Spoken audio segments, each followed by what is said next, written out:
I'm Wout. I'm a member of a collective called the Niemanders. 6 months ago, we were also at this place. And this was also the place where we did our first brainstorm meeting for the Niemanders Gazette. And the idea was to make a newspaper by people who currently live in asylum centers.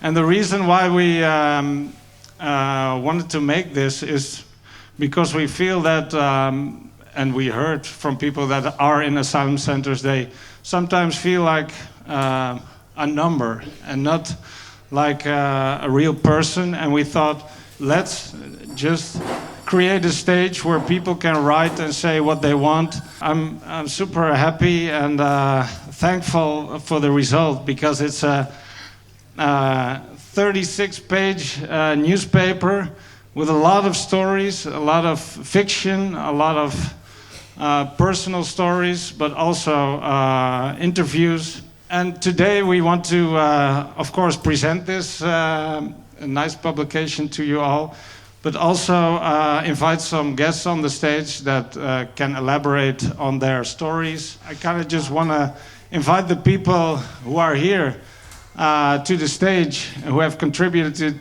to the newspaper, and we can make it official. But these are among the fine people who made this such a fine example of free speech and expression. And I think, Knatbeek, I will give you the microphone. Let me introduce myself. I am Knatbeek Abdrasov. I came from Kyrgyzstan, from Central Asia. I studied in the country, in Kyrgyzstan. I studied at the Police Academy. I am a qualified jurist, and as well, I am a ranged police officer by rank lieutenant. The truth suffers hardship, but never dies. Thanks. Belinda, maybe I should also introduce you. Belinda is the editor-in-chief. You're currently living in Hague in Friesland. Yeah. But where did you live originally before this? I lived and worked in Nigeria. Of course, I have an NGO. I founded an NGO since 2018, and I have been supporting survivors of gender-based violence in northern part of Nigeria. If you're a feminist who, in a community that thinks that women should be a property, and a community that thinks that because of the fact that you have a voice, you're too loud, you're shameless, and you're independent, and you're now there to challenge the status quo, to turn women into prostitutes, where all you're doing is just fighting for the basic right to freedom of speech, right to freedom of choice, right to stand on the podium and make decisions just like the men do. As you told me, it was dangerous for you to stay. Yeah, it's not just threats. Initially, if it is threats, we can always ignore, right? If it is social media smear campaigns, we can always ignore that.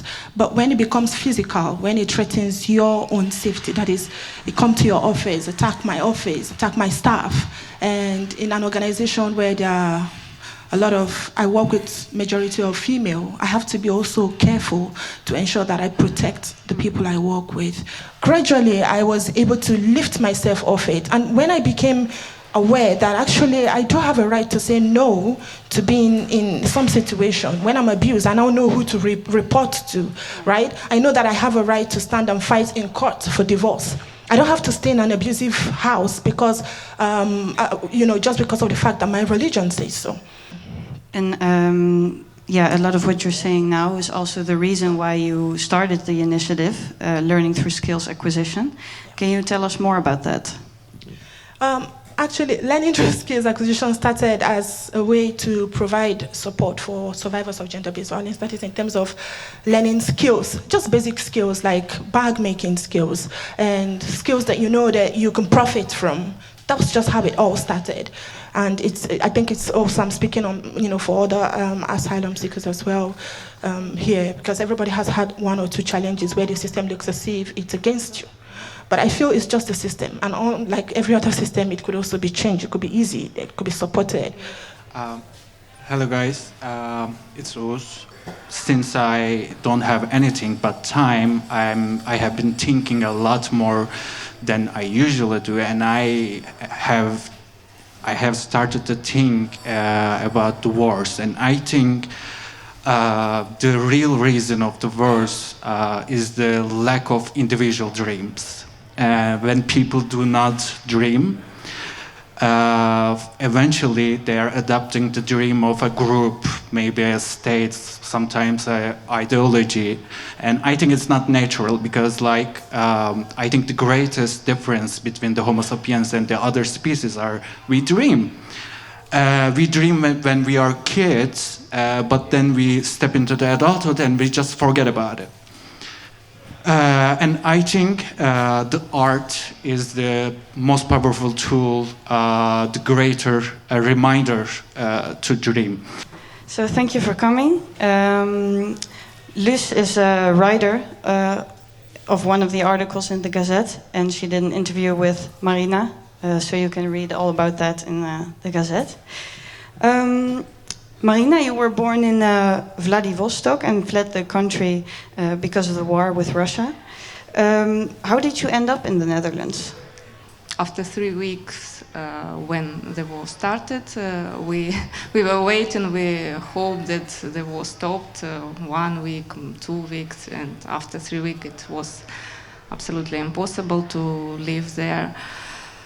We go to Poland, but there were many Ukrainians, and Polish people said you must go to another countries. So I with my son, he's 14, decided to go to the Netherlands. We are not refugees, we can't come back, we don't know what we have to do, we don't have integration, we can only work. People don't know no language, no English, no Dutch, but it's simple work like cleaning. And the teachers, the doctors, they make cleaning. It's good that they have this work, this job, but they can do more. If they stay here, they can do more for this country, for themselves.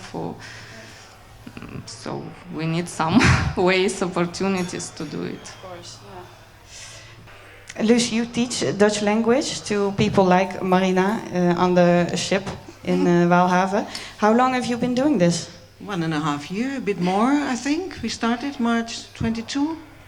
I did it once a week, and they said it's not enough. Please, yeah. So I had to. Luce only one help us. I have to say, I told that we have no integration course. No, we don't know how we learn Dutch. Or no, we stay here. Or no, but it's very difficult to be here. Everyone speak Dutch. Of course, you speak English, but between in my werk, I have now mixed stampot in my head with Dutch and English. They speak Dutch, so you need to be inside all this. And what is your favorite part about doing this? Meeting the people. Results. Yeah, and the results, of course. Yeah, I'm very proud of them if they really make little stories. We do the or best. yeah, they do, they really do. But I also like very much to be into contact with, people from another country. Yeah, I want to say thank you, Luce. They not only give lessons, they invite our to her home, and we spend some time. We cook salmon, cooking salmon, Ukrainian food. Yeah, nice. It was so nice and gezellig. Yeah, I want to thank you both for this, and good luck with everything you do, Luce. Yeah. And good luck Thank to you, you too, Luce. Marina. One more. It's Thank you. Niemanders is also about music. So I would like to welcome to the stage Hamid Reza. Please give him a hand.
به شرر با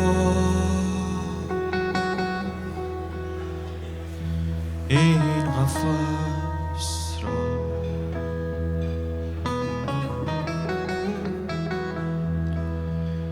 برشکن و